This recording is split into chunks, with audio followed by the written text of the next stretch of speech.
Good afternoon, viewers. Welcome back to the channel. I am Birdman Johnson. Today we are playing The Children of Clay. This is a short little narrative horror experience, not really so much a game, but it is by Balázs Ronyai. My Hungarian's not that good, so I probably didn't get that quite right. But yes, he is Hungarian, a solo dev. I believe he's an animator by trade. But he made this fun little thing for us. This is free on Steam, although there is a making of documentary available for $1.99. You can see that there. I have played this before, but we're going to do it again because I want to share it with all of you. Now, as I said, this is kind of a narrative, so if you want to experience this for yourself, it might be a good idea to go download the game, play it, then come back here. Let's do it.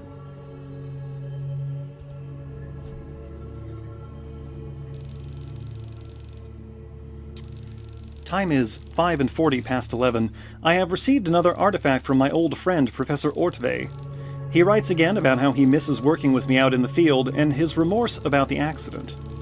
I immediately felt a chill down my spine and was once again back in the cave, trapped and hopeless. I compose myself. I need to focus on my work. Time to start the examination.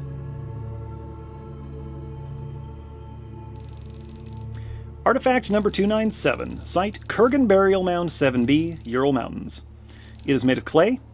We do not know how old it is. We do not know its function.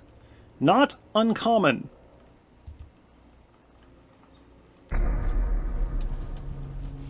And here we are.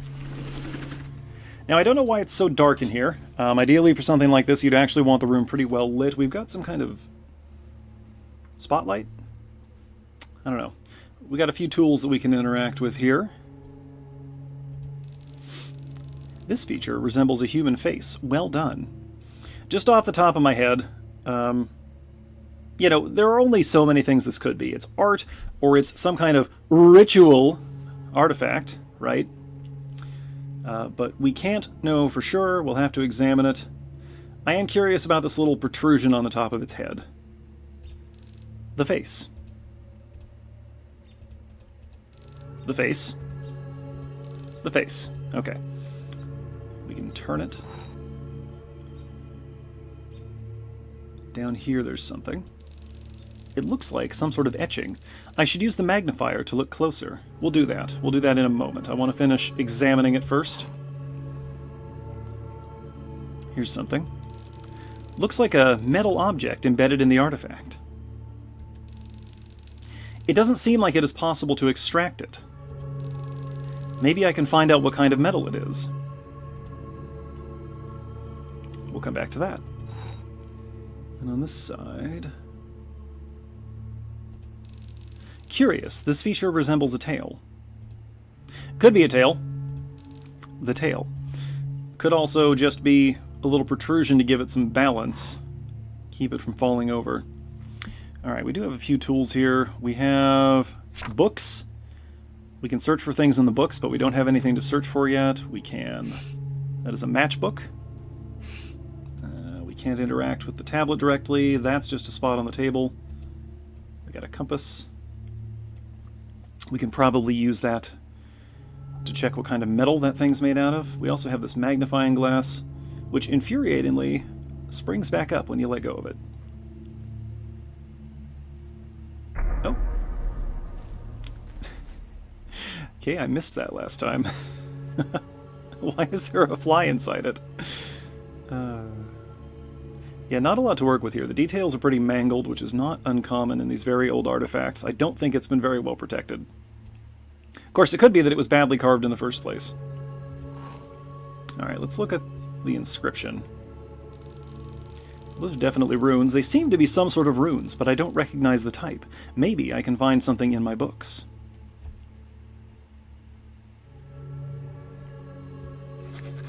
Oh, there.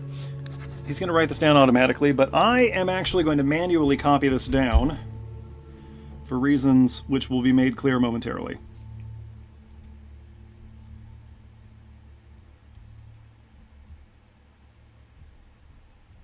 Okay, there we go. Feel free to follow along at home.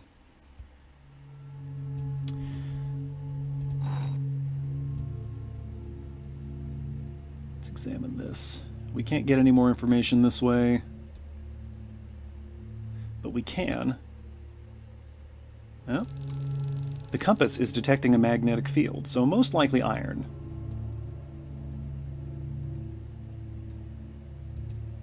But we can't extract it, so we can't know for sure. And there doesn't appear to be anything on this side, which is too bad. But I guess it would be a little too perfect if there were a clue on every side of the artifact. All right. Well, the runes.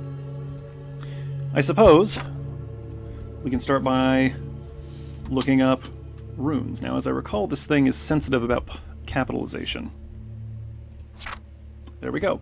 And examples of rune and runiform writings. The letter U written using different runes. Orkan runes, Rovas runes, and Futhark runes. And the only one of these that matches anything we have is this one right here, number 2. So probably we are looking at Rovas runes. I'm going to note that that symbol most likely corresponds to you. Oops, I have split my notes across 2 different pads. That's going to be annoying. Okay. Let us look up the runes here. Orkan. And I've already forgotten how to spell it. My notepad is on the keyboard. Orkan with a U. With an O. I can read. Oh my goodness. Help! Orkan. I don't think that is the right rune. Well, are we going to get anything for Futhark then? No. Okay. Well, then I guess we'll look up Rovas runes, shall we? There we go. The Rovas script, or Old Hungarian runes, is a writing system used for writing the Hungarian language. After the establishment of the Christian Hungarian kingdom, the old writing system was partly forced out of use and the Latin alphabet was adopted.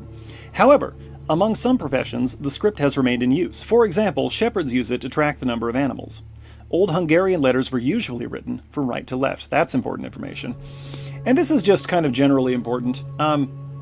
There are a lot of languages in the world. I don't know if you're aware of this, viewers. Some thousands at any given moment. The thing is, for most of those languages, the overwhelming majority of them are just spoken by a very small number of people in a specific region. Like if you want to talk about New Guinea, for example, every Highland tribe has its own language or dialect, and it's just the people in that tribe that speaks that language or dialect. So it's misleading to say that there are, how many, I don't know, what's an estimate I heard recently, 8,000? That's misleading. Most of those aren't spoken by very many people. Anyway, they mentioned the Latin alphabet here. That's a pretty good approximation here. I guess that this Rovas would be kind of their equivalent of Latin for English, I guess. I don't know. Anyway, let's move on. Oh, no. I need to copy down the rest of these letters. Help. I started talking and distracted myself.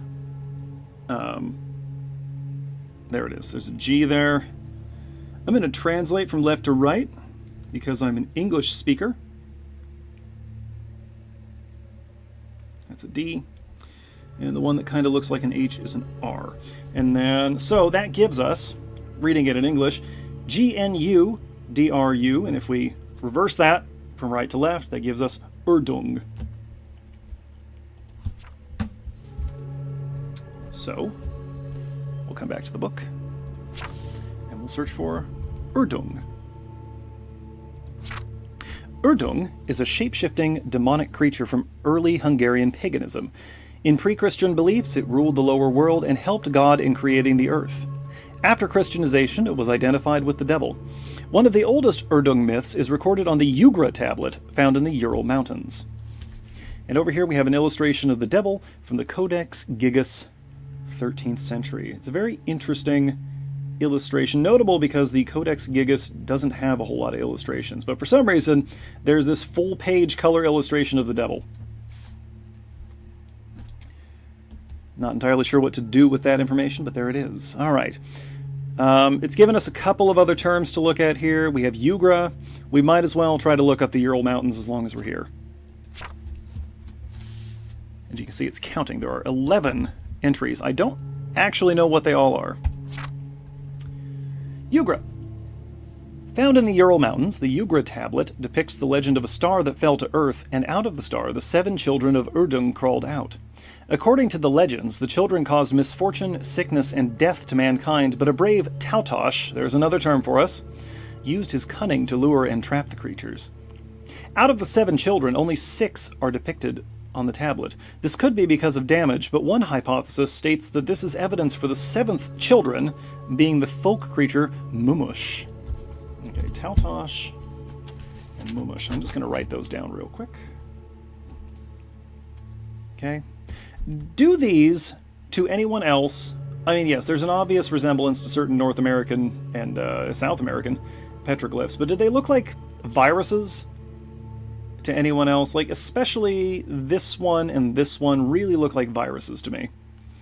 And I suppose that's deliberate, since they cause misfortune, sickness, and death. All right, moving on. Let's try to look up the Ural Mountains. Urals. I could not find... do you want Ural singular? There we go. The Ural Mountains, or simply the Urals, which I did search for, by the way, are a mountain range in Eurasia that runs north to south from the coast of the Arctic Ocean to northwestern Kazakhstan. This is from a fragment of von Herbenstein's map. I'm not entirely sure how to read this map, but there it is. Okay. All right, we got a couple other terms here. Let's look at Tautosh.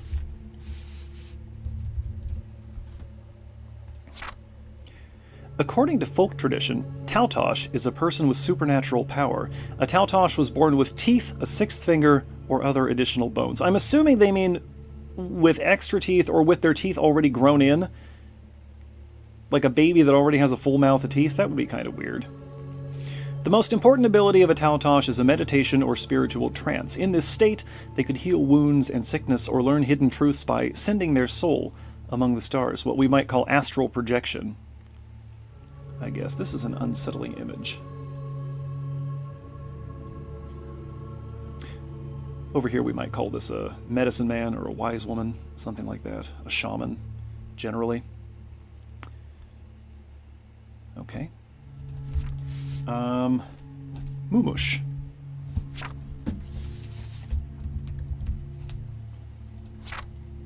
The Mumush is an invisible creature that scares children in Hungarian folklore. It is most often associated with darkness, but there is no description of its shape even in the beliefs of other peoples. According to some assumptions, there is no description of its shape anywhere, because for everyone it is the embodiment of their own fears. And that is an interesting note. If we look at folklore and mythology, there is a tendency for us to give very specific forms to each monster. We like to have a typology, kind of like it's a Pokédex or like a monster manual from Dungeons and Dragons. But if you look at a lot of folklore and mythology, many of these creatures are very vaguely described. They're just kind of a thing, usually sort of man or beast shaped, but with an undefined form. They have a particular portfolio, in this case darkness, but probably every region, if not every village, would give a different description of the creature. Here, I guess, it's a vaguely human figure wearing a sheet. So do with that what you will. Oh, something happened. It's bleeding from the eyes.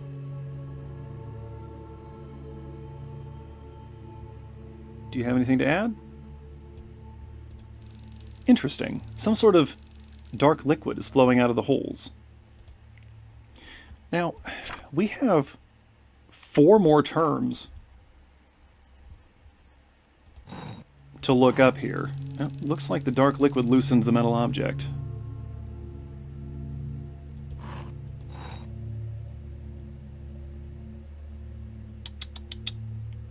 What else?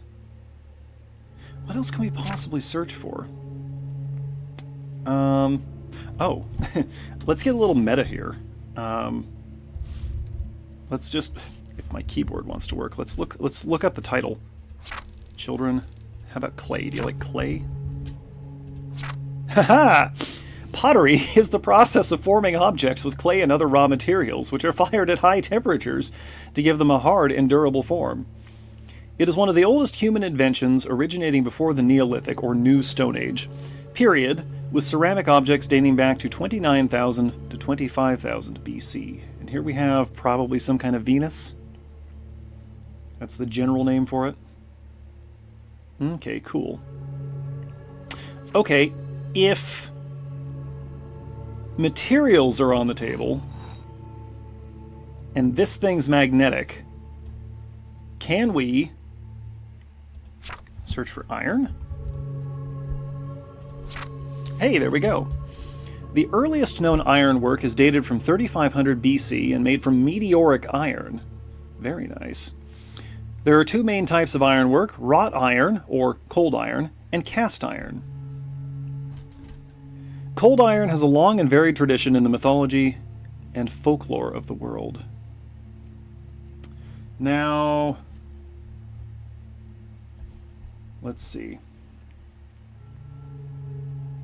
Let's try, since they mentioned it a couple of times, let's try cold iron. Oh, I can't put it in a space. Then, do you like that? It likes that.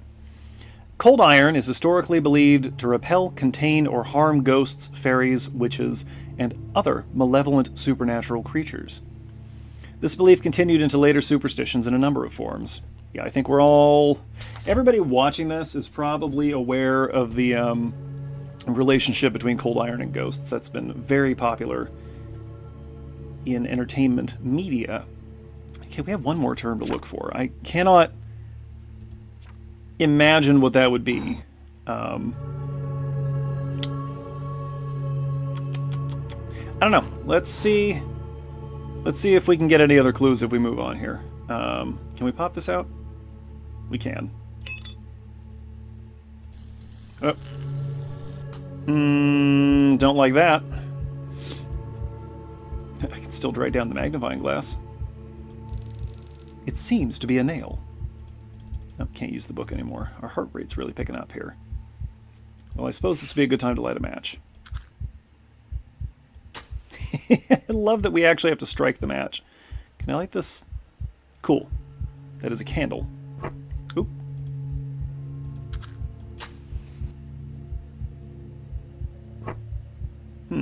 Okay.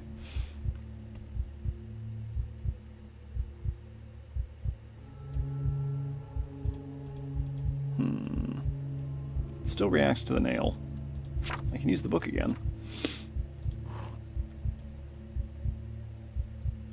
Still nothing over here. Have the runes changed? Nothing new about the runes. Alright, well. Ah! What on earth? I should pick up the candle and investigate. Should you? Should you really? Should we not just get out of here? Well, okay. You're the archaeologist. And now we're in kind of a first-person adventure mode. This is kind of neat. Alright, we can turn around.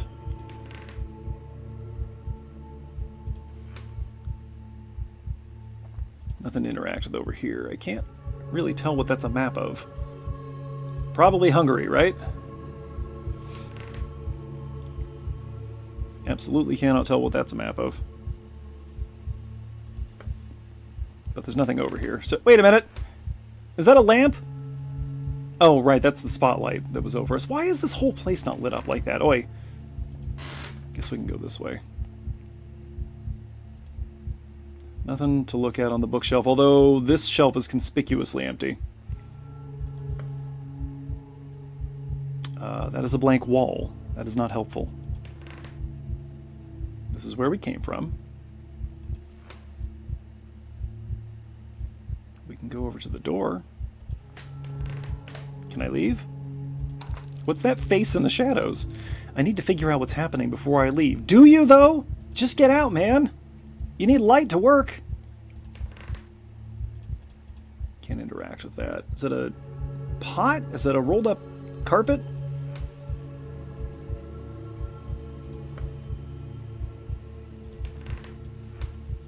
What are you? A Vinca statue, 6,000 years old. Off the top of my head, I don't know what that is. The Shigir idol, 12,000 years old. That, I do know what that is. One of the first wooden objects. Well, wooden art pieces. This appears to be some kind of document holder that we can't interact with. This is our desk from the other side. Dark stains lead away from the sculpture to the left. That's not good.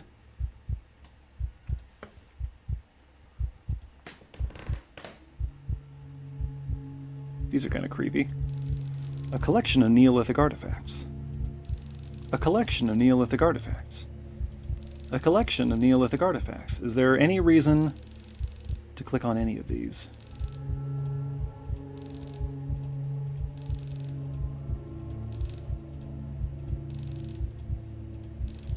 More dark stains. They lead to the left.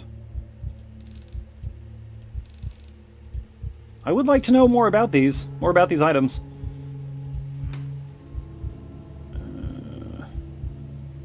Well, the dark stains are over there, so we're going to go this way real quick.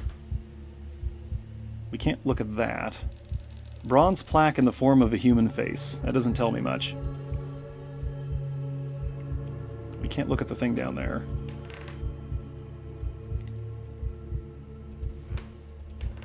Ah!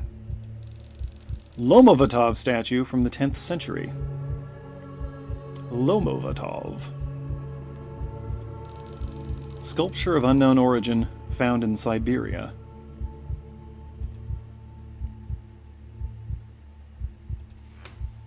Ooh, I wonder if I could have looked up Siberia?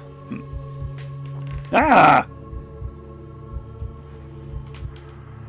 Oh, why is there breathing? Is that you? A stone statue from... What is that noise? Nope, doesn't matter. We're not paying any attention to that. Open the box. Open that box? No? I'm going to turn this way. It's right behind me, isn't it? Ooh, absolutely not. I had this encounter at a train station once. I stumble in the darkness, trying to find my way towards the door and away from that wretched thing. Yeah, same. Well, I just got on the train when it showed up. I reach out with my hand to find something. There is a wall here. Is there? Okay, we can turn. There is nothing in front of me. Okay. I reach out with my left hand and find a wall. It feels cold to the touch. There is a wall here. Okay, so this is a really interesting way to do this. This kind of reminds me of old text adventures. The air feels colder here. There's a wall in front of me. There is a wall here, but that's the way we just came from. Something's up here. There is a wall here, and I feel some sort of moss growing on it. Interesting. Must be close to the surface, then? There is nothing in front of me. There is a wall here, and I feel some sort of moss growing on it. Nothing in front of me. Nothing in front of me. Oh, we can backtrack now. There's a wall here. Moss. I think this is the way we need to go. Are you enjoying this? Is this good? Is this fun for you? There is nothing in front of me. A wall here, but it feels very cold, like rock. Oh, the walls have closed in behind us. There is a wall in front of me. Wall. Wall.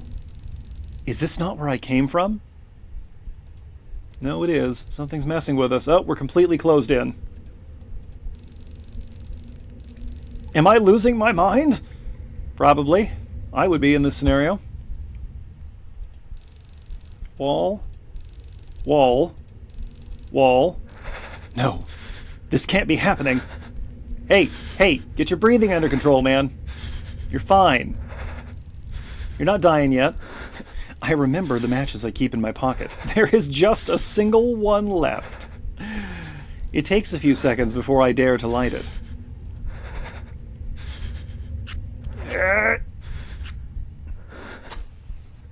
Oh, thank goodness, it's just a cave wall. Okay, let's move fast. Yeah, there ain't nothing here.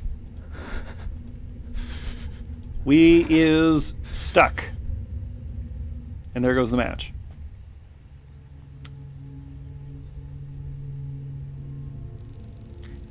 Excerpt from the newspaper article titled "The Children of Clay." Just a few months after the disappearance of the esteemed archaeologist and the incident involving a broken artifact, the team working on the remote site in the Urals has made an astonishing discovery. A previously unknown underground chamber containing a dozen similar small clay figures has been discovered. They are already in contact with several universities across the globe to further study them.